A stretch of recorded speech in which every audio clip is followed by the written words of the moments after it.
जैन सर्वांना आजचं जे लेक्चर आहे ते असणार आहे 17 ऑगस्ट शिफ्ट सेकंड. ठीक आहे, तलाठी भरती आपण घेत आहोत कालपासनं. काल लेक्चर फर्स्ट झालेला आहे ते पाहून या. बेसिक आहे चालू. ठीक आहे, सो लेक्चरला स्टार्ट करूया.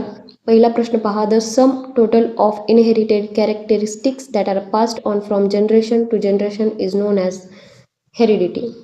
आता हे प्रश्न काय सांगत आहे? जनरेशन टू जनरेशन पास होणाऱ्या गोष्टी.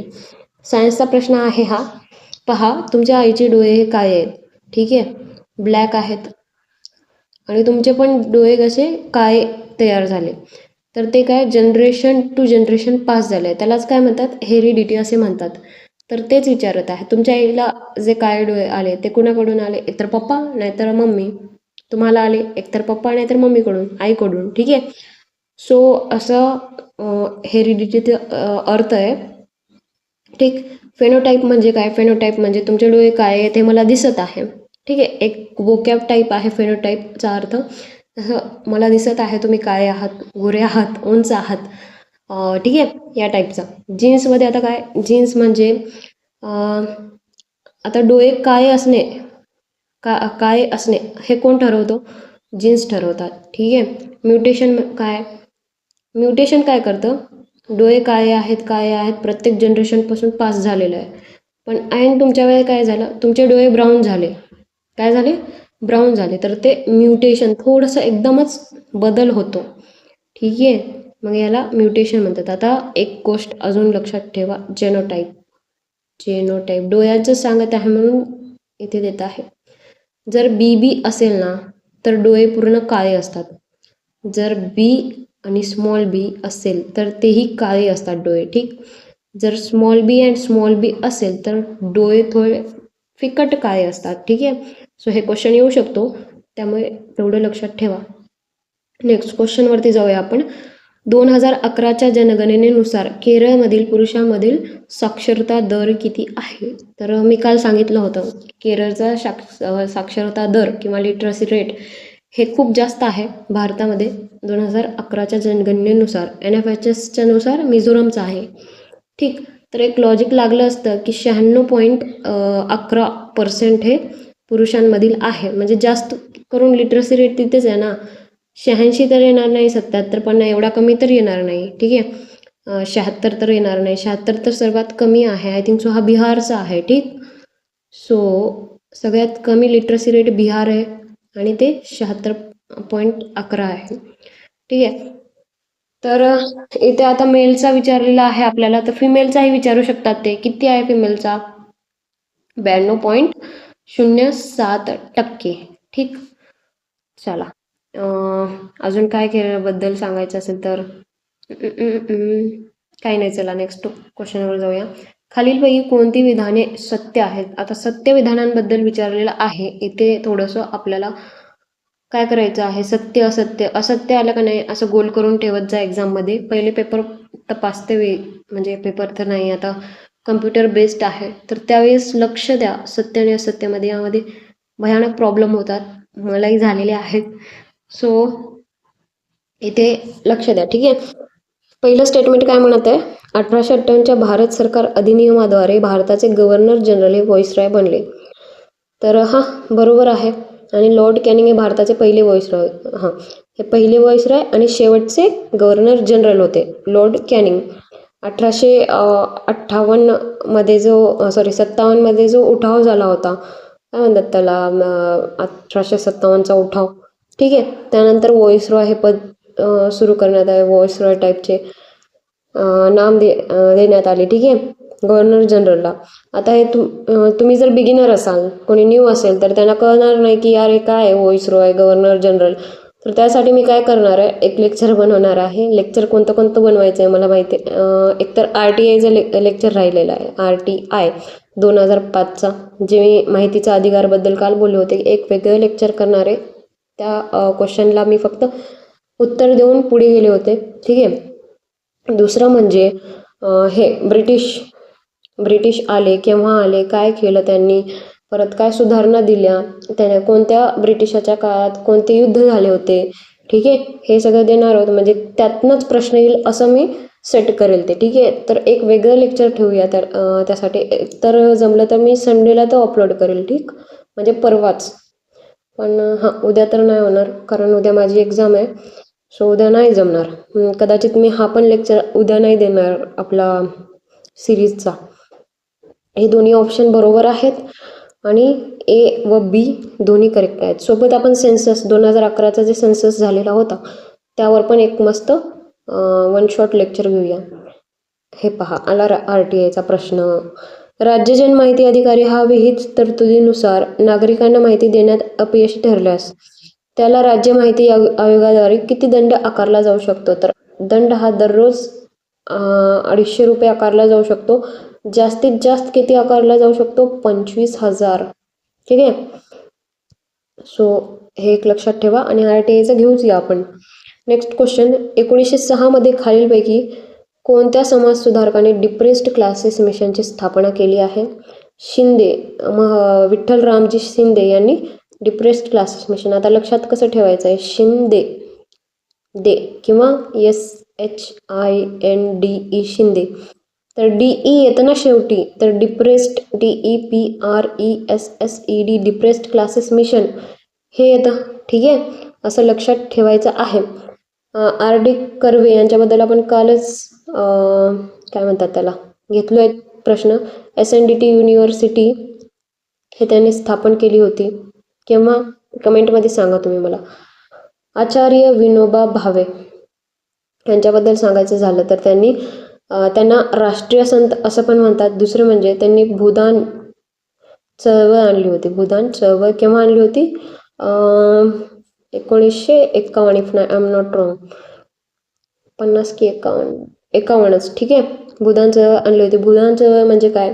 भूदान फोडून पाहायचं, जरा असं फोडून पाहायचं. तर हे भू म्हणजे जमीन दान, ठीक आहे. ते आणली होती त्यांनी. बेहरामजी मलबारी इम्पॉर्टंट आहेत हे. जरी ते महाराष्ट्राशी संबंधित नसले तरी एक गोष्ट त्यांची इम्पॉर्टंट आहे. त्यांनी काय केलं होतं? एज ऑफ कॉन्सेंट ॲक्ट आणला होता 1891 मध्ये. 1891 मध्ये एज ऑफ कॉन्सेंट ॲक्ट आणला होता. आता हे काय आहे एज ऑफ कॉन्सेंट ॲक्ट? म्हणजे 12 वर्षाखाली मुलीचे तेव्हा लग्न व्हायचे आणि ते काय त्यांचा संसार वगैरे चालायचा. पण त्यांनी असं म्हटलं की 12 वर्षाखालील मुलींचे जर लग्न झाले तर ते कॉन्सेंट मानणार नाही त्यांना. ठीक आहे, म्हणजे कसं सांगू तुम्हाला. आता समजा पॉक्सो ॲक्ट आला आहे, त्यानंतर पॉक्सो ॲक्ट आलेला आहे. 18 वर्षाखालीच्या मुलींचा किंवा मुलांचं शोषण केलं किंवा रेप वगैरे केले तर काय होतं? पॉक्सो ॲक्टनुसार त्यावर कारवाई होते. जरी ती मुलगी म्हटली की माझं कन्सेंट होतं, माझी काय म्हणतात त्याला परमिशन होती करू द्यायची, सगळं हे काय आहे, तर ते ग्राह्य धरलं जात नाही, ठीक आहे. सो तेच जे ॲक्ट आहे बहिरामजी यांनी काय म्हणतात मेहनत केली होती, ठीक आहे. तेव्हा 12 वर्षाखालील होते, 1891, ठीक. आणि आत्ता पॉक्सो ॲक्ट केव्हा आला? पॉक्सो ॲक्ट 2012 मध्ये आलेला आहे. पॉक्सोचा फुल फॉर्म काय आहे? Protection of child from sexual offence act. Okay, next क्वेश्चनवर जाऊया. काय इम्पॉर्टंट? एवढं तर इम्पॉर्टंट सांगितलंच आहे मी. खालीलपैकी कोणी ॲसोचॅमच्या 14व्या international conference cum awards for civil aviation 2023 येथे विमानपालन आहे का, शाश्वतता आणि पर्यावरण या अंतर्गत सर्वोत्तम शाश्वत ग्रीनफील्ड विमानतळ हा पुरस्कार जिंकला आहे. तर त्यावेळेसचा करंट अफेअर्स होता हा. GMR गोवा आंतरराष्ट्रीय विमानतळ आहे. आता सध्याचा करंट अफेअर घ्यायचा असेल तर ॲसोचॅमचं असं काही इम्पॉर्टंट नाही आहे. सो इथे आपण सोडून द्या. ॲसोचॅमचे असे बरेचसे अवॉर्ड्स असतात. आता या क्वेश्चनमध्येच आपल्याला सर्वोत्तम शाश्वत ग्रीनफील्ड अवॉर्ड हा ॲसोचॅमचा एक प्रकार आहे अवॉर्डचा.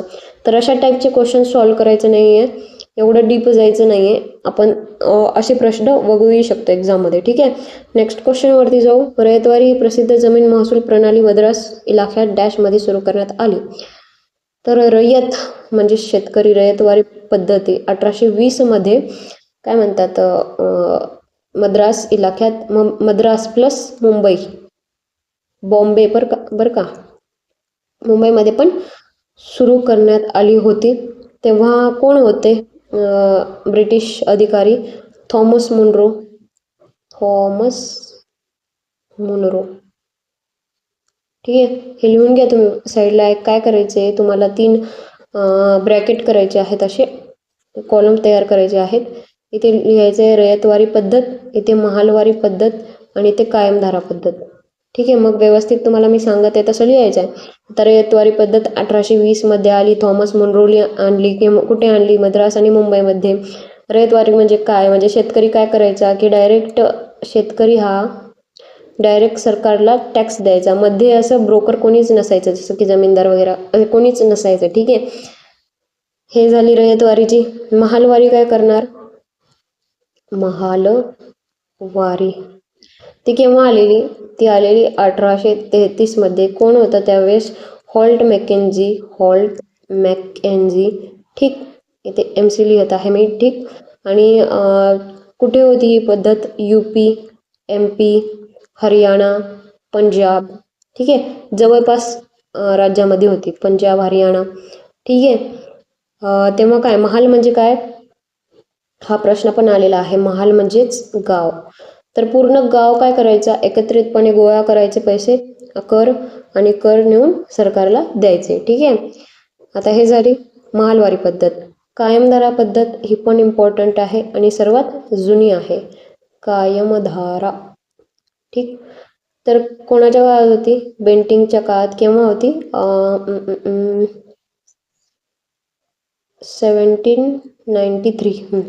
1793 बेंटिंकच्या काळात होती.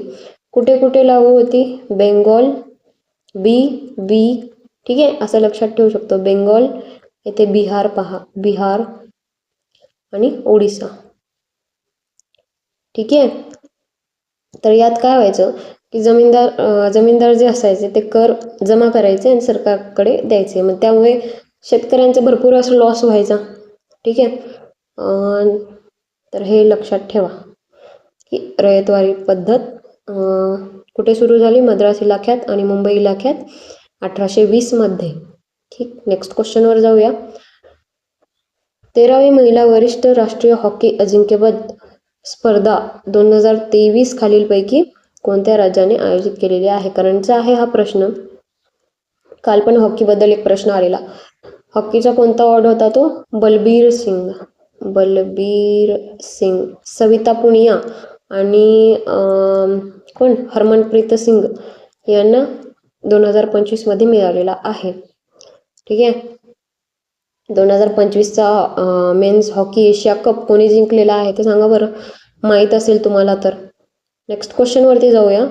माहितीचा अधिकार अधिनियम 2005च्या कोणत्या कलमात अधिनियमाचा अधिभावी प्रभाव असण्याचा उल्लेख आहे? तर इथे पहा तुम्हाला दिलेला कलम 22 माहितीचा अधिकार RTI ॲक्ट आलेला आहे परत 2005चा.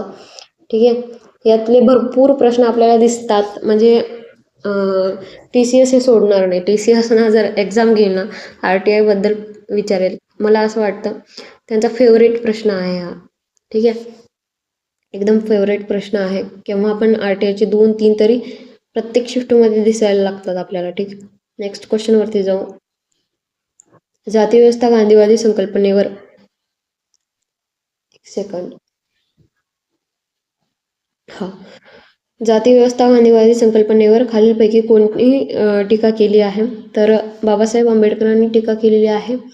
ठीक आहे, त्यांनी गांधीजींच्या हिंदू सोशल रिफॉर्म मॉडेलवरती टीका केली होती. Hindu social reform model. ठीक आहे, आणि आता नाव आलेलंच आहे या दोघांच्या सोबत. तर एक गोष्ट लक्षात ठेवा, 1930, 1931 आणि 1932मध्ये 3 गोलमेज परिषद झाले होते.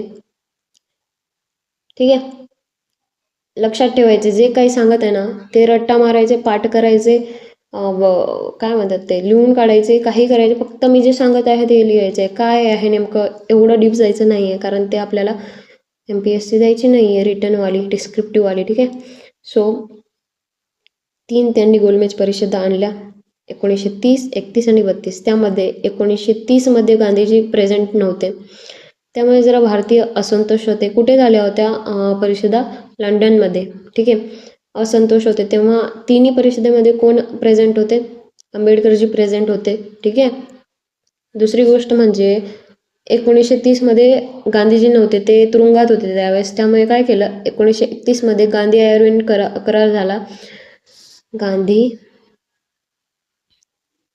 आयर्विन करार केव्हा झाला? 1931मध्ये. आणि तेव्हा मग ते गेले होते दुसऱ्या परिषदेमध्ये. ठीक आहे. त्यांच्याप्रमाणे चालले नाही गोष्टी, त्यामुळे ते नाराज झाले. मग 1932च्याही ते गेले नाहीत. विषय असा झाला की आंबेडकर जे होते त्यांनी आपलं जे वंचितांसाठी जे काही होते गोष्टी ते घेऊन गेले लंडनला ब्रिटिशांच्या समोर. ठीक आहे. तर त्याचे मतं मांडले की आमचे स्वतंत्र असं मतदारसंघ वगैरे राहायला पाहिजे. तर गांधीजींना ते मान्य नव्हतं. गांधीजी काय केले? तुरुंगातच त्यांनी आमरण उपोषण करायला घेतलं. तर मग गांधीजींच्या अनुयायांनी 1932मध्ये आंबेडकरांना समजावलं, सांगितलं की तुम्ही असं नका करू, काहीतरी वेगळा मार्ग काढूया आपण. ठीक आहे. मतदारसंघ असा वेगळा नका करू तुम्ही, एक मधला मार्ग काहीतरी काढू. तर गांधीजींनी आणि आंबेडकरांनी पुण्यामध्ये 1932मध्ये पुण्यामध्ये पुणे पॅक्ट म्हणतात किंवा पुणे करार म्हणतात, एक करार केला. कुठला? तर रिझर्वेशनचा, SC/ST रिझर्वेशन सीट. ठीक. तर हा करार फेमस आहे, विचारू शकतात 1932मध्ये किंवा कधी पुणे करार झाला असंही विचारू शकतात, किंवा कोणामध्ये झाला? गांधीजी आणि आंबेडकरांमध्ये. ठीक आहे. सो हे गोष्टी लक्षात ठेवायच्या आहेत, खूप इम्पॉर्टंट आहे. ठीक. आता जवाहरलाल नेहरूंबद्दल थोडंसं माहिती घेऊ. फर्स्ट PM होते, प्राईम मिनिस्टर होते आपले भारताचे, स्वतंत्र भारताचे प्राईम मिनिस्टर. ठीक. दुसरी गोष्ट म्हणजे त्यांचे इम्पॉर्टंट बुक लक्षात ठेवा. कोणती बुक लक्षात ठेवायची आहे? एक त्यांच्या मुलीवर त्यांनी लिहिली होती, मुलीसाठी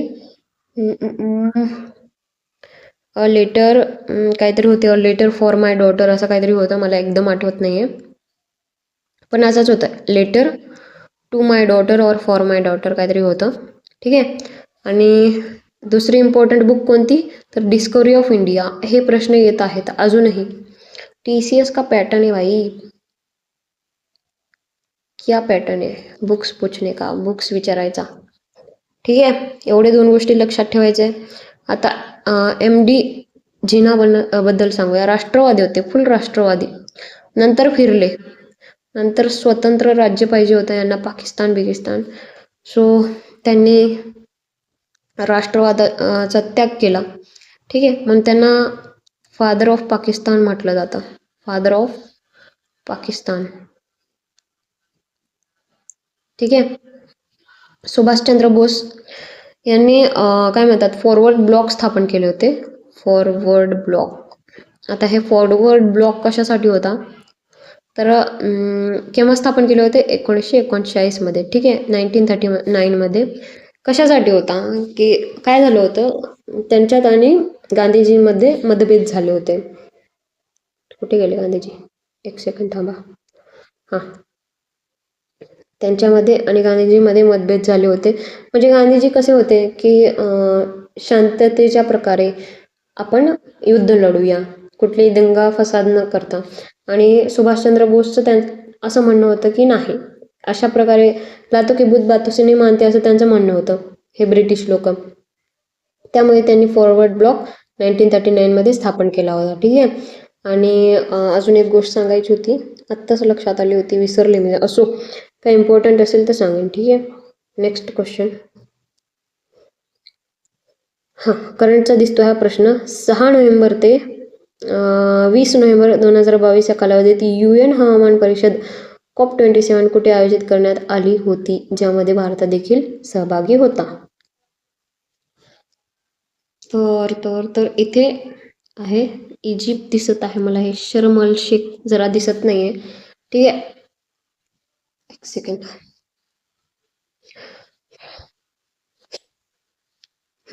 तर कॉप काय? कॉन्फरन्स ऑफ पार्टीज हे हवामानसाठी आहे. भारताचा 2026चा जे रँक आहे कॉपमध्ये तो कितवा आहे? 23वा आहे. 23rd sorry RD. किती देशांमधून? 163 if I am not wrong. ठीक आहे. आणि 2025मध्ये किती होता? 10वाच होता. आता मागे पडलाय. ठीक. अजून एक लक्षात ठेवा, सध्या 2025मध्ये नाही, 2025मध्ये मोल्डोवा हे देश ICA मध्ये काय म्हणतात मेंबर बनलेला आहे. ICAचा. ICA काय आहे? International solar alliance. हे कोणी बनवलं होतं? तर हे मोदीजींनी स्थापन केलं होतं. केव्हा? 2015मध्ये स्थापन केलं होतं त्यांनी आणि फ्रान्सनी मिळून. ठीक आहे. तेव्हा आत्ता सध्या किती टोटल मेंबर आहेत? त्याचे किती देश मेंबर आहेत? 107 मेंबर आहेत. थाला फॉर रिझन 7. ठीक आहे. सो हे इम्पॉर्टंट आहे, लक्षात ठेवायचं आहे. नेक्स्ट क्वेश्चनवरती जाऊया आपण. खालीलपैकी कोणत्या अनुच्छेदात अशी तरतूद आहे की राज्य कोणत्याही नागरिकाला प्रतिकूल होईल अशा प्रकारे केवळ धर्म, वंश, लिंग किंवा जन्मस्थान या कारणावरून भेदभाव करणार नाही? तर काल आपले झाले होते, एक सेकंड, काल आपले झाले होते भाग 1, भाग 2. भाग 1 मध्ये 1 ते 4 आर्टिकल होते. भाग 2 मध्ये 5 ते 11 होते. आता आज घेणार आहोत भाग 3. भाग 3 मध्ये 12 ते 35 आर्टिकल आहेत. ठीक आहे. किती आहेत? 12 ते 35. खूप इम्पॉर्टंट आहे. खूप VIIMP. ओके. सो हे पाहणार आहोत आपण. इथे तर उत्तर आर्टिकल 15 आहे. असो, एक सांगेन तुम्हाला मी. ठीक आहे. थोडंसं लेंदी होणार आहे हा प्रश्न, त्याचं उत्तर लेंदी होणार आहे. तर 12 पासून स्टार्ट होणार. 12 काय म्हणतं? आर्टिकल 12. एक सेकंड, पेन. आर्टिकल 12 म्हणतं राज्य. राज्य काय? राज्य वॉट? फक्त लक्षात ठेवायचे, राज्य, सरकार, संसद, ह्या गोष्टी. आर्टिकल 13 काय म्हणतं? 13 म्हणतं फंडामेंटल राईट्स जे आहेत तुमचे, मूलभूत हक्क जे आहेत. एक सेकंड, सॉरी हां, तुम्हाला सांगितलंच नाही. पार्ट 3ला काय म्हणतात? पार्ट 3ला म्हणतात मूलभूत हक्क, फंडामेंटल राईट्स. पार्ट 1 काय होता? संघराज्य. पार्ट 2 काय होता? सिटिझनशिप, नागरिकत्व. पार्ट 3 काय आहे? मूलभूत हक्क. किती पार्ट आहेत टोटल? 25 पार्ट आहेत आपले. ठीक आहे. आता सध्या 3रा पार्ट चालू आहे. तर मूलभूत हक्क मध्ये पार्ट 3 मध्ये किती आर्टिकल येतात? 12 ते 35. ठीक आहे. तर आत्ता आपण 12 आणि 13 सांगितलंय. 12 म्हणजे काय? राज्य, सरकार, संसद. 13 म्हणजे काय? मूलभूत हक्क विरोधी कायदे रद्द करणे. जर मूलभूत हक्कच्या विरोधी काही कायदे असेल तर रद्द कोणत्या आर्टिकलनुसार होतील? 13 आर्टिकलनुसार. आता एक ट्रिक सांगणार आहे इथून पुढे, 14 पासून ते 32-35 पर्यंत. ठीक आहे. 14 ते 18 यांना काय म्हणतात? समानतेचा अधिकार. समानतेचा अधिकार. Right to equality. Right to equality लिहायचं आहे काय. आता हे 14 ते 18 वर्षाचे मुलं, फक्त एक ट्रिक सांगत आहे बरं का. असं काही नाही आहे की 14 ते 18 वर्षाचे मुलं समानतेचा अधिकार मागत आहे, असं नाही आहे. फक्त सांगत आहे हे आर्टिकल काय सांगत आहेत. हे आर्टिकल आहेत मी मुलांच्या वेळी सांगत आहे.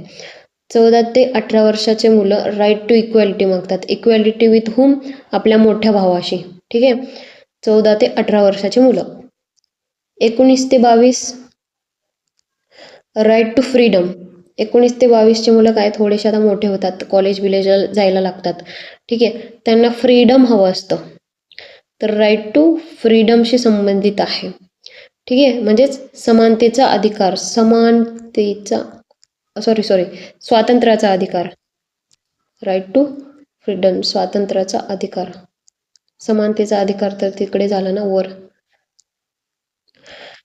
19 ते 22 झाले. आता 23 ते 24. 23 ते 24चे मुलं काय करतात? शोषण विरुद्ध हक्क. शोषण विरुद्ध.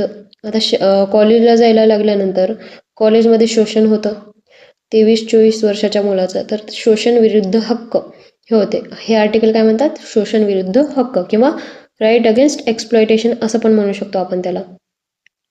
ठीक आहे. 23-24. आता 25 ते 28 इम्पॉर्टंट आहे. Right to religion. Right to religion म्हणजेच काय? धार्मिक स्वातंत्र्याचा अधिकार. धार्मिक स्वातंत्र्य अधिकार. ठीक आहे. हे झाला. 25 ते 28चे जे लोक असतात, एक सांगायचं राहिलं, 25 ते 28 मधले जे लोक असतात थोडंसं असो, 25 ते 28च्या मुलांमध्ये हे नसते, म्हणजे बेसिक नॉलेज नसते. कोणत्याही एजवर प्रेम कोणत्याही रिलिजनवर प्रेम करत असतात, मग नंतर लग्नाची वेळ आली की बाजूला होतात. ठीक आहे. सो असं लक्षात ठेवू शकतो. ठीक आहे. Right to freedom of religion. 29 आणि 30. आता प्रेम श्रेम झाल्यानंतर 29-30 मध्ये काय होतं? अभ्यासाचं, एज्युकेशनचं महत्त्व कळायला लागतं. ठीक आहे. Cultural and educational rights. Education right किंवा सांस्कृतिक आणि शैक्षणिक हक्क.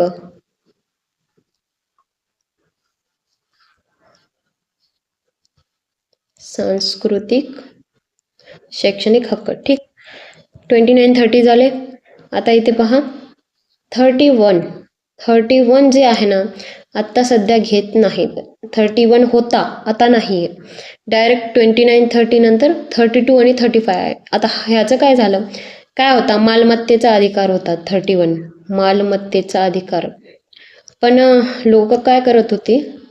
कुठलीही मालमत्ता हडप करत होती. मूलभूत अधिकार आहे, मूलभूत हक्क आहे म्हणून.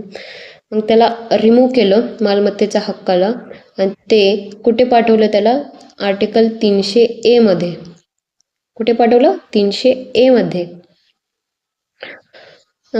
आणि दुसरी गोष्ट म्हणजे काय होतं यार, 300A मध्ये पाठवलं ना, ते कोणत्या अमेंडमेंटनुसार पाठवलं, कोणत्या सुधारणेनुसार पाठवलं? तर असं जर विचारलं तर काय सांगायचं? 44th amendment, CA constitutional amendment 1978.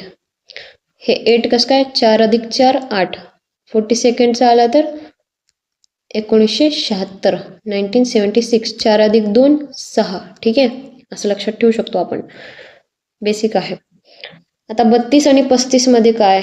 32 ते 35 मध्ये संविधानिक उपायांचा अधिकार म्हणजेच काय? Right to constitutional remedies. Right to constitutional, हे रट्टा मारायचे, कॉन्स्टिट्यूशनल रेमेडीज. ठीक आहे. संविधानिक उपायांचा अधिकार. मी बायलिंग्युअल सांगत आहे. उपायांचा का सांगत आहे मी बायलिंग्युअल? हे ना TCS धोका देऊ शकतो आपल्याला. काय माहिती आहे, ते इंग्लिशमध्ये शब्द टाकून देईल, कळणारच नाही. मराठीचा जरी तुम्ही काय करा, तिथे ऑप्शन असतं, मराठी असते. अरे माहिती आहे मला, पण तिथे ना काय होऊ शकतं, तिथे ते डायरेक्ट इंग्लिशमध्ये विचारू शकतात. आता कंबाईन का ग्रुप C, कंबाईनला पण विचारलेलं त्यांनी एक कुठलं तरी सोशल सर्व्हिस लीगबद्दल. मराठीमध्ये पण इंग्लिश शब्द वापरला त्यांनी. काही जणांना नाही आलं तर काय करणार, त्यामुळे इंग्लिशमध्ये पण मी सांगत आहे. ठीक आहे.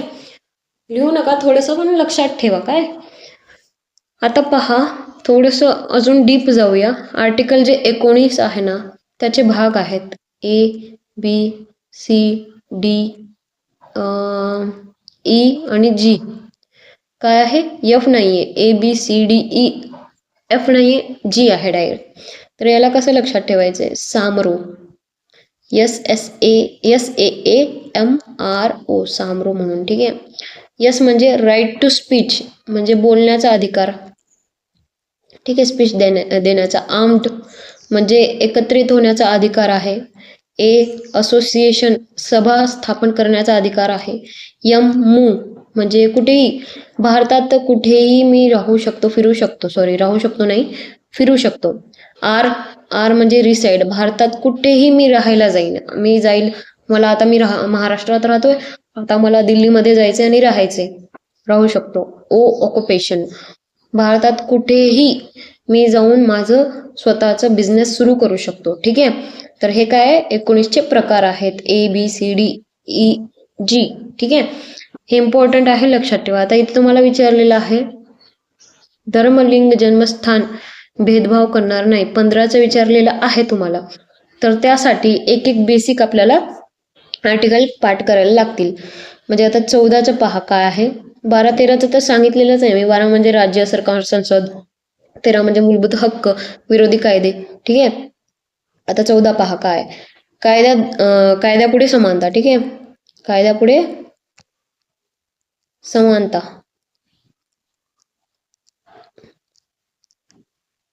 म्हणजे समान रक्षण. ठीक. मला तेवढं व्यवस्थित लिहिता येत नाहीये, त्यामुळे मी जे डिक्टेट करत आहे ना ते लक्षात ठेवा. 15 जे आहे, 15 काय सांगतो, धर्म, जात, जन्मस्थानावर आधारित भेदभाव निषिद्ध आहे. काय, धर्म, जात आधारित भेदभाव निषिद्ध आहे. पण इथे ऑप्शन काय म्हणतात, एक गोष्ट एक्सेप्शन आहे. भेदभाव निषिद्ध आहे, समान हक्क आहे यामध्ये, पण एक गोष्ट निषिद्ध आहे. काय निषिद्ध आहे? SC ST एक झाला, आणि दुसरी वुमेन राईट्स, त्यांना त्यांचे रिझर्वेटिव्ह गोष्टी मिळतील. ठीक आहे. 12 तर येणार नाही, राज्य वगैरे. 22 मध्ये काय आहे? असो, 15 झाला ना आपला, 16 करूया आपण.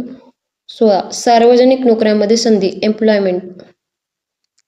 सार्वजनिक नोकऱ्यांमध्ये संधी, एम्प्लॉयमेंट लिहित आहे मी इथे. आता 17 काय म्हणतो, अस्पृश्यता रद्द करणे. अस्पृश्यता रद्द करणे. 18 खूप मस्त आहे, माझा आवडता आहे, पण इतका आवडता नाही. आवडता माझा कुठला आर्टिकल आहे यार? असो, माझा आत्ता लक्षातच नाहीये, पण आवडला होता मला कुठला तरी आर्टिकल. 18वा जो आहे, आता महाराज किंवा राजा असं स्वतःच्या नावापुढे लावणं हे इनव्हॅलिड आहे आत्ता सध्या. ठीक आहे. आत्ता सध्या कोणी त्या योग्य नाही आहे, महाराज वगैरे लावायचे. छत्रपती शिवाजी महाराजांच्या काळापुरतं ते योग्य होतं, त्याही थोडं काही वर्ष योग्य होतं. संभाजी महाराजांचे आणि त्यांचे जे होते मुलं बाळ त्यांच्यापर्यंत योग्य होतं, पुढे नाही. त्यामुळे महाराजाधिराज वगैरे लावायचं गरज नाही. ठीक. तर हे 18 मध्ये येतं. 19 मध्ये काय येतं? हां, आणि त्याला काय म्हणतात, पदनाम रद्द. ठीक आहे. 19 मध्ये काय येतं, आत्ताच सांगितलेलं आहे मी, सामरोवाला सीन. ठीक आहे. 20 मध्ये काय येतं? 20 मध्ये गुन्ह्यांसाठी संरक्षण. गुन्ह्यासाठी संरक्षण.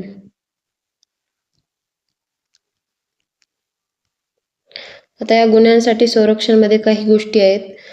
20 मध्ये काय आहेत? एक आहे एक्सपोस्ट फॅक्टो. एक्सपोस्ट फॅक्टो सांगते मी तुम्हाला काय आहेत, एक एक लिहून. डबल जिओपार्डी. डबल जिओपार्डी इथे फॅक्टो. डबल जिओपार्डी. आणि एक आहे शेवटचा सेल्फ इन्क्रिमिनेशन. सेल्फ इन्क्रिमिनेशन. आता हे एक्सपोस्ट फॅक्टो काय आहे बघा. कुणी काय केलं, 2022 मध्ये एखादी चोरी केली, त्याला चोरीची शिक्षा 3 वर्ष जेल होती. पण 2024 मध्ये काय झालं, एक लॉ आला. काय लॉ आला की चोरीची शिक्षा आता 5 वर्ष करायचं आहे. तर 22 वाला मेंबर जो होता, 3 वर्ष काढणार होता, त्याचे 5 वर्ष होणार का? नाही.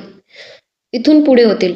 2024 पासून जे चोरी करेल ना त्यांना 5 वर्ष शिक्षा मिळेल. ठीक आहे. तर असा सीन होता. 2029 पर्यंत त्यांना शिक्षा मिळेल. ठीक आहे. हा सुटून जाईल. हे काय आहे, एक्सपोस्ट फॅक्टो. आता डबल जिओपार्डी काय आहे, एखादा गुन्हा केला, समजा मी एखादा गुन्हा केला, मी काय गुन्हा करेन, एखादी साधी मुंगी पण नाही मारत मी, पण ती जर मला चावली ना, आता समजा एखाद्याने गुन्हा केला, ठीक आहे, तर त्या गुन्ह्याला त्याला शिक्षा मिळाली आणि तो सुटला, त्याने शिक्षा भोगली आणि सुटला, तर परत त्याला त्या शिक्षेवर बोलवता येत नाही. ते म्हणतात डबल जिओपार्डी, नो डबल जिओपार्डी. ठीक आहे. सेल्फ इन्क्रिमिनेशन. आता असं दबावाने एखादा गुन्हा केलाय, तू केलाय म्हणायचं असं, ठीक आहे, जजच्या पुढे दबावाने. तर ते काय, सेल्फ इन्क्रिमिनेशन. खूप घाण लिहिलेलं आहे मी, पण माझं अक्षर चांगलं आहे, तुम्ही बघितलं असेल.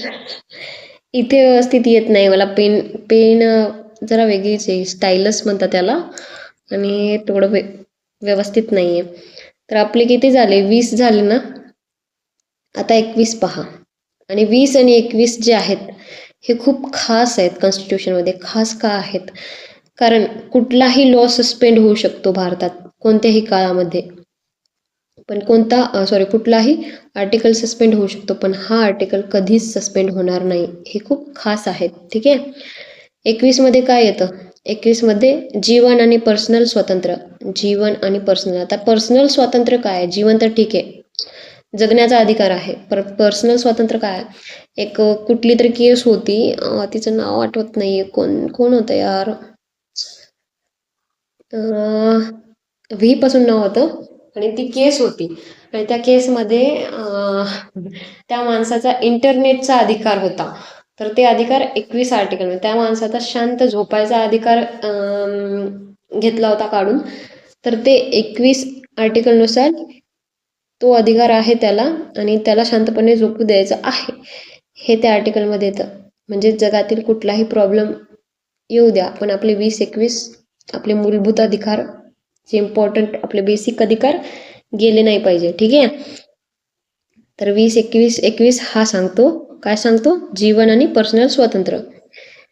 21चा ए पण आहे, पण नॉट सो इम्पॉर्टंट, तरी लक्षात राहू द्या, शिक्षणाचा अधिकार, ठीक आहे. आत्ता सध्या नॉट सो इम्पॉर्टंट, तरी लक्षात राहू द्या, शिक्षणाचा अधिकार. 86 कॉन्स्टिट्युशनल अमेंडमेंट केव्हा आलेला, 2002, ठीक. नेक्स्ट 21 झाला. 22 मध्ये काय येतो, अटक आणि प्रतिबंधात्मक बंदीपासून संरक्षण. अटक और बंदीपासून संरक्षण,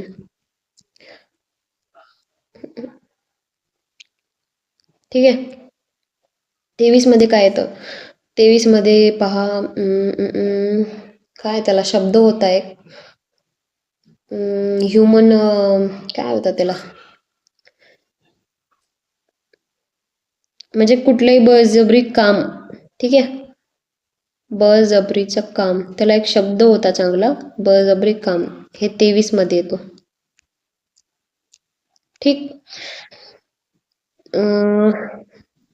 अजून काय, 24 मध्ये काय येतं, 24 मध्ये बालमजुरी नाही केली पाहिजे, 14 वर्षाखालचे मुलं, ठीक आहे, बालमजुरी 14 वर्षाखालचे मुलं केले नाही पाहिजे, ठीक आहे. सॉरी, बरोबर, 14 वर्षाखालचे मुलं. 25चं काय म्हणतो, आत्ताच सांगितलेलं आहे, धर्माबाबत होता 25, ठीक. जे 25 वर्षाचे मुलं असतात त्यांचे मेंदू हे त्यांच्या गुडघ्यामध्ये असतात तेव्हा, ठीक आहे. तर 25, 26, 27, 28 हे 4 लक्षात ठेवा, कशाशी संबंधित आहेत, धर्माबाबत स्वतंत्र, ठीक आहे. ते इंडीप जायचं नाहीये. 29 आणि 30चं पण इंडीप जायचं नाहीये, कशाशी संबंधित होता, संस्कृत आणि शैक्षणिक हक्क. हे सगळं प्रेमाचं प्रकरण झाल्यानंतर काय करतात ते पोरं, शिक्षणाच्या नादी लागतात. आणि 32 इम्पॉर्टंट आहे, त्याच्यामध्ये 5 रीट्स येतात. आता हे रीट्स खूप डीप आहेत, मी ते सांगणार नाही, आत्ता जे नॉलेज दिले ते भरपूर आहे तुमच्यासाठी, पण नेक्स्ट पेपरमध्ये तरी येईलच. रीट्स, हिबिस कॉर्पस, मॅन्डेमस, प्रोहिबिट, सर्टिरिओरी, क्युओरंटो, हे जे सगळे आहेत ना, हे रीट्स आहेत 5, आणि त्याबद्दल मी सांगणार आहे तुम्हाला, पण इथे नको, आत्ता सध्या नको, फक्त एवढंच लक्षात ठेवायचं आहे. 32 काय ते 5 रीट्स, तेही सुप्रीम कोर्टाचे रीट्स आहेत, हे 32 म्हणजे सुप्रीम कोर्टाचे, ठीक आहे. अजून काय, आणि 226 हायकोर्ट. आता सांगत गेलं ना, असंच सांगत बसते मग मी, ठीक. 33 काय, 33 जे लष्कर किंवा पोलीस असतात ना, त्यांनी फंडामेंटल राईट्सवर मर्यादा आणू शकतात, ठीक आहे. 34 काय आहे, 34 मार्शल लॉ, फंडामेंटल राईट्सवर मर्यादा, ठीक आहे. आणि 35 काय आहे, 35 आहे फंडामेंटल राईट्स अंमलबजावणी कायदे किंवा मूलभूत हक्क अंमलबजावणी कायदे, ठीक आहे. फंडामेंटल राईट्स अंमलबजावणी कायदे. समजलं आहे का तुम्हाला? हे समजलं तर थोडंसं कमेंटमध्ये सांगा की असं या टायमिंगचं मला समजलेलं आहे. टाईम काय होतं आहे? टाईम होते बा 39:52. तर हे समजलं आहे ना? इतकं इम्पॉर्टंट आहे, सांगितलेलं आहे. आता पुढे जाऊया.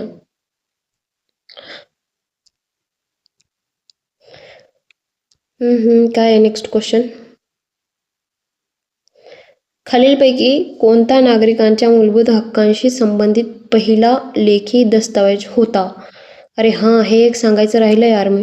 इम्पॉर्टंट फंडामेंटल राईट्स जे आहे ना, ते आत्ता लक्षात आलं माझ्या. सॉरी. फंडामेंटल राईट्स जे आहे ना किंवा मूलभूत हक्क, याला मॅग्ना कार्टा ऑफ इंडिया पण म्हणतात बरं का. Magna carta of India. ठीक आहे. इम्पॉर्टंट आहे, खूप खूप IMP आहे, लिहून घ्या. तर इथे दिलेला आहे ना प्रश्न, त्यामुळे माझ्या एकदम लक्षात आला. मिनी कार्टा काय मॅग्ना कार्टाच आहे का आपण? हां, मॅग्ना कार्टा 1215. तर असं एक आपण लॉजिक लावू शकतो की खालीलपैकी कोणता नागरिकांच्या मूलभूत हक्कांशी संबंधित पहिला लेखी दस्तावेज आहे. म्हणजे सगळेच लेखी दस्तावेज आहेत. तर त्याने पहिला विचारलेला आहे. इथे इयर पण दिलेले आहेत लागू, तर याला टिक करू शकलो असतो, पण रिस्की आहे हे. ठीक आहे. नेक्स्ट क्वेश्चनवरती जाऊया. कोलकॅल्सिफेरॉल या रासायनिक संयुगाचे सामान्यतः वापरले जाणारे नाव काय आहे? आता काल मी सांगितलं होतं डिकॅल्सिफेरॉल जे आहे ते डीशी संबंधित आहे. कॅल्सिफेरॉल जे आहे कोणाचं सायंटिफिक नेम आहे तर विटॅमिन डीचं आहे. केचं काय सांगितलं होतं मी? फायलोक्विनॉन. आणि केने काय होते? क्लॉटिंग होते. ते स्टार्ट सी पासून होतं, पण के क्लॉटिंग असं लक्षात ठेवू शकतो असंही सांगितलं होतं मी. हाडाचे कॅल्शियम असा काही संबंध नाही आहे ह्याचा की रासायनिक संयुगाचे सामान्यतः वापरल्या जाणारे नाव वगैरे नाही आहे. हाडाचे कॅल्शियम असं नाव घेत नाहीत ते. ठीक आहे.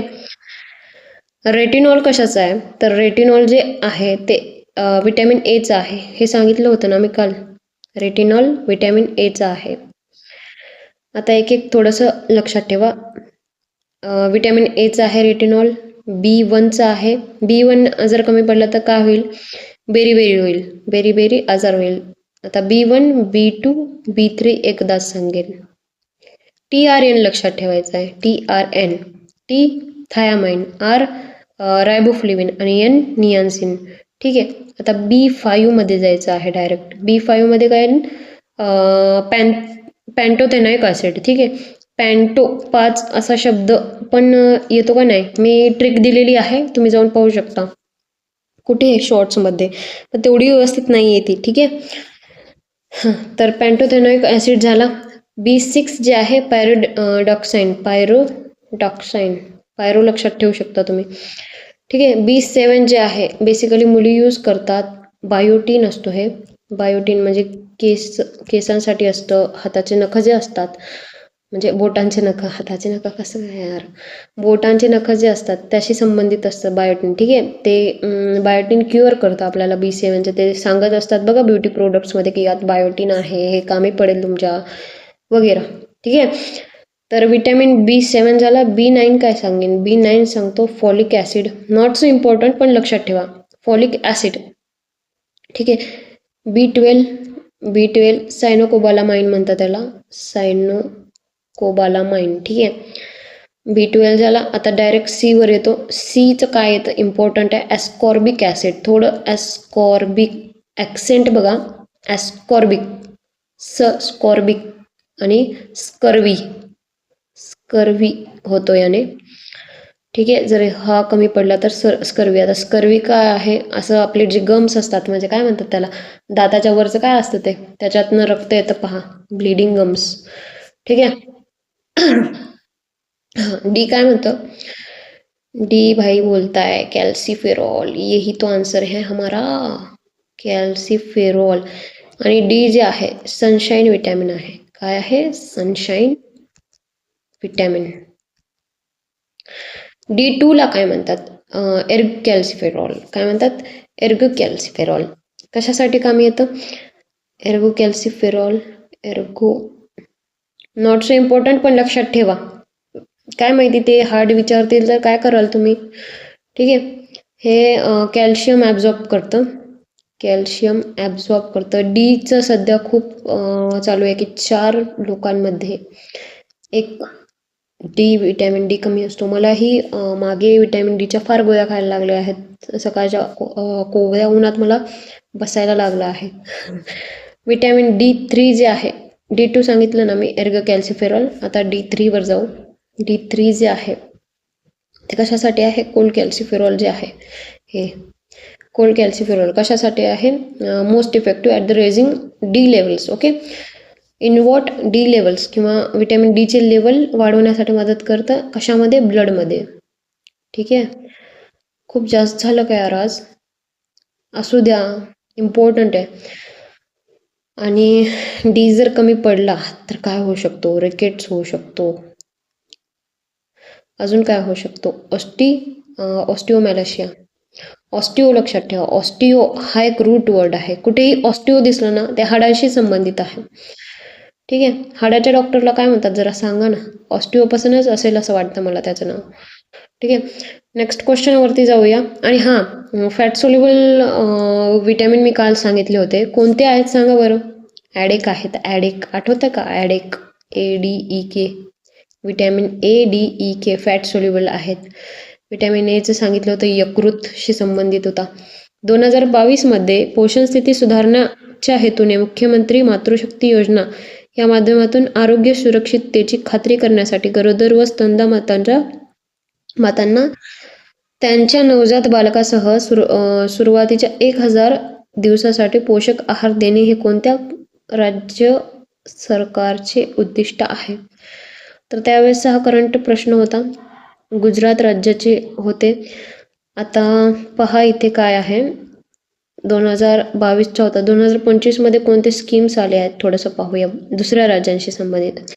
तर ज्योती स्कीम आलेली आहे. ज्योती स्कीम कोणत्या राज्याने दिलेली आहे? केरळ राज्याने. कशासाठी? जे मायग्रंट असतात, जे स्थलांतरित कामगार असतात ना, त्यांचे जे मुलंबाळ असतात त्यांच्या शिक्षणासाठी आहे.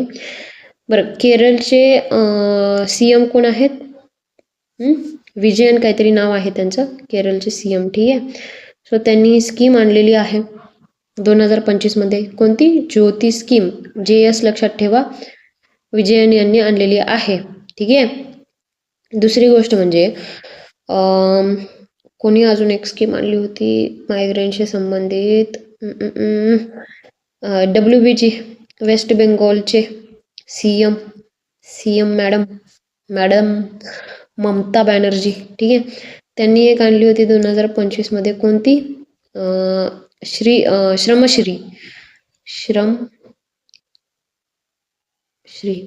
असेच जे मायग्रेंट आहेत. आता पहा, बिहारचे लोक काय करतात? महाराष्ट्रात येतात आणि काम करायला लागतात.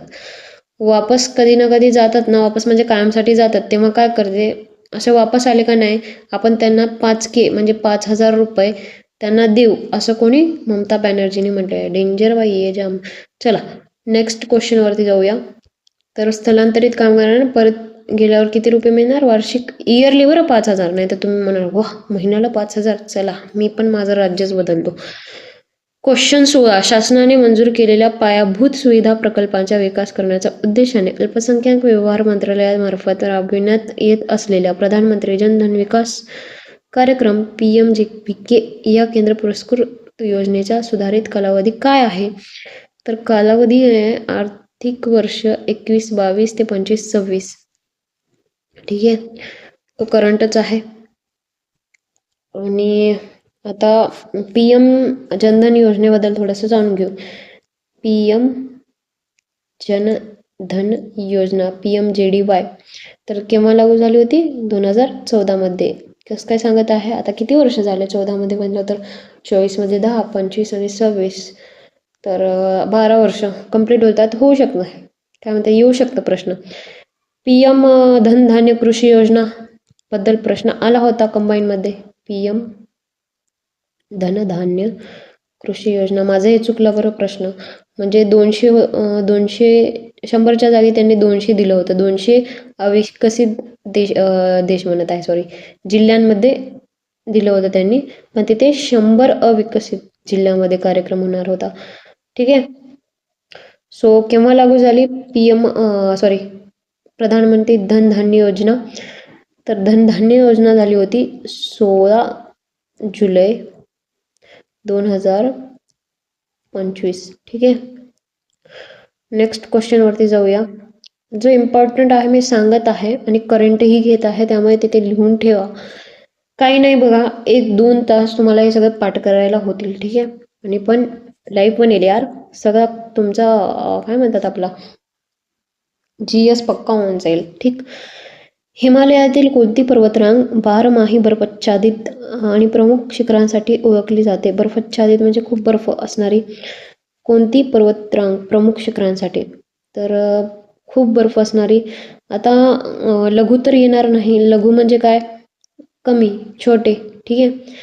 शिवलिक नाही, पार हिमालय तर नाहीच. ठीक आहे.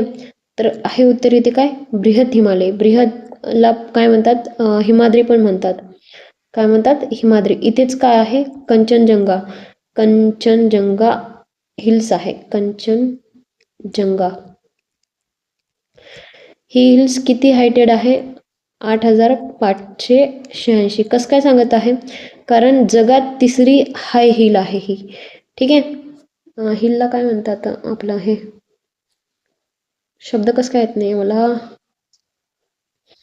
सर्वात उंच हिल टेकडी. टेकडी म्हणतात का? टेकडी. ठीक आहे. जगात तिसरी आहे. पहिली आणि दुसरी कोणती आहे? तर दुसरी K2 आहे आणि पहिली माउंट एव्हरेस्ट. Mount Everest. किती हाईट आहे माउंट एव्हरेस्टची? तर 8,848 आहे. ठीक आहे. 8,848 म्हणजे 48 मीटर.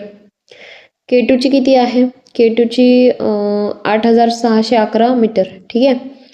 सो इम्पॉर्टंट आहे, लक्षात ठेवायचं आहे. पार हिमालया जे आहे ते रेन शॅडो रिजनशी संबंधित आहे, नॉट सो इम्पॉर्टंट. लघु हिमालया जे आहे ते कुठे येतं?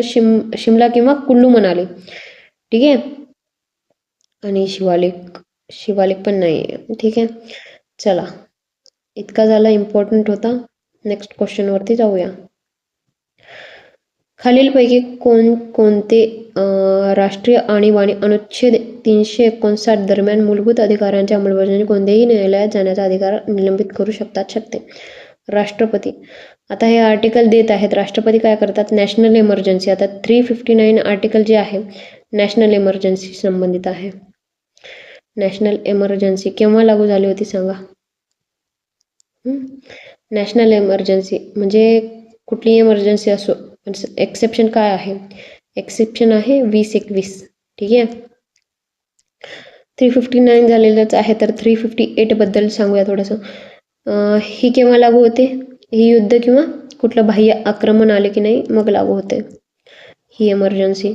आर्टिकल 19 मध्ये जे काही आपल्याला हक्क आहेत, आर्टिकल 19 मध्ये जे काही हक्क आहेत, सामरू सांगितलेलं आहे. स्पीच, असोसिएशन, आर्म्ड, ठीक, मूव म्हणजे कुठे फिरणे, ऑक्युपेशन वगैरे, ते रद्द होतात.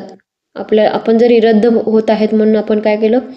आपण गेलं कोर्टाकडे. कोर्ट काय म्हणेल? नाही, ते सध्या रद्द आहेत असं सांगेन. हे रद्द करण्याचा अधिकार कोणाकडे आहे?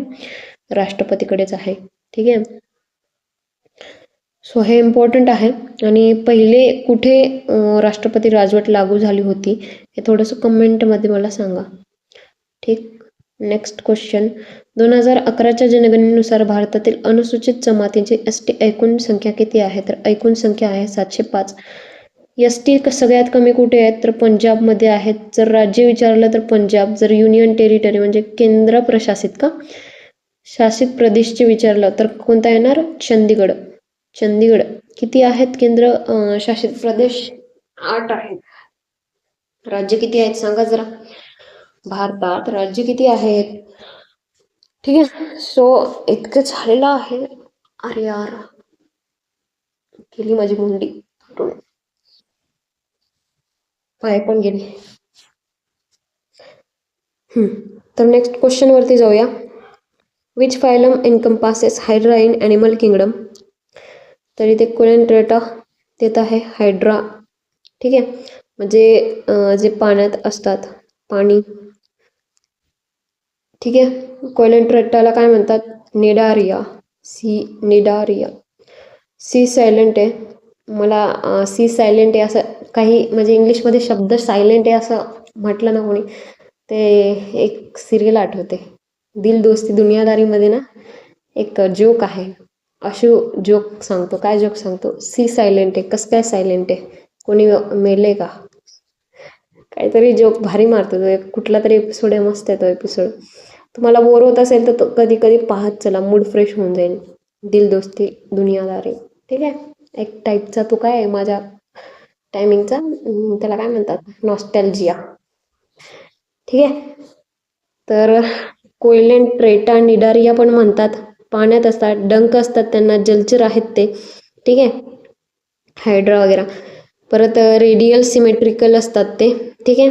आपण एक्झाम्पल्स घेऊया कोणते कोणते. एक तर हायड्रा झाला, दुसरा म्हणजे जेलीफिश, आणि तिसरा म्हणजे सी एनेमोनी. सी एनेमोनी लक्षात ठेवा. ठीक आहे. प्लॅटी हेल्मिंथेस विचारलं तर काय? प्लॅटी हेल्मिंथेस हे चपटे असतात. एक्झाम्पल काय काय आहेत त्यांचे? Planaria, tapeworm, liver fluke.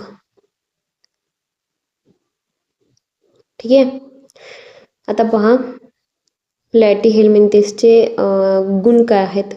गुण म्हणजे एक सांगत आहे, आता आपल्यात पण गुण असतात ना तशा टाईपचे. ट्रिप्लोब्लास्टिक म्हणजे कसं आहे, उंच आहे, ठेंगणं आहे, हे आहे ते आहे, तशा टाईप गुण. 4 गुण असतात. कोणते कोणते? ट्रिप्लोब्लास्टिक असतात. ट्रिप्लोब्लास्टिक म्हणजे काय? तर पहिले त्यांच्या अंगावर स्किन असते, थोडंसं मध्ये असेल तर थोडंसं काय म्हणतात त्याला, बोन असतात. ठीक, मसल वगैरे.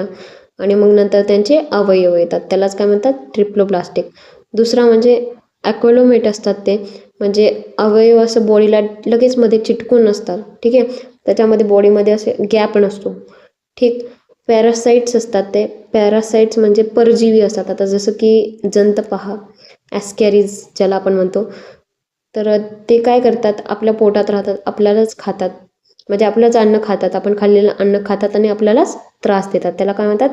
परजीवी, जे जंत असतात, किंवा ॲस्कॅरिज. ठीक आहे. हर्मॅफ्रोडाईट एक असतात ते. हर्मॅफ्रोडाईट म्हणजे काय?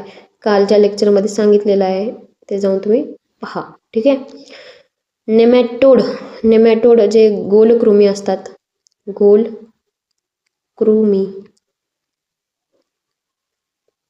गोलकृमी असतात. एक्झाम्पलमध्ये काय काय येणार यांच्या? ॲस्कॅरिस, जंत टाईप. ठीक आहे. फिलॅरिया म्हणजेच काय? हत्ती रोग होतो याने, फिलॅरिया. आणि हुकवॉर्म. ठीक आहे. सो इथे नेमॅटोड हे ते झालेलं आहे. एकिनोडर्मॅटा. एकिनोडर्मॅटा जे आहे ते काटेरी असतात. पाणी प्यायचा ऑप्शन आला मला आज. काटेरी. बराच वेळ झाला ना पाणी नाही पिले मी यार, तहान पण लागली आहे. चला असो, झालंच थोडंच आहे. काटेरी प्राणी असतात ते, काटेरी त्वचेचे प्राणी असतात. ठीक आहे. आणि दुसरं म्हणजे समुद्री असतात ते, फॉर एक्झाम्पल स्टारफिश.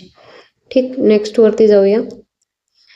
युरोपियन संघाच्या हवामान बदलांसंदर्भात धोरणे आणि कृती यांच्या आधारे 59 देशांमध्ये मूल्यांकन करून COP27 मध्ये प्रकाशित करण्यात आलेल्या हवामान बदल कामगिरी निर्देशांक CCPI 2023 नुसार भारताचा क्रमांक कितवा आहे? तर इथे मलाच दिसत नाही. एक सेकंड, झूम करूया आपण.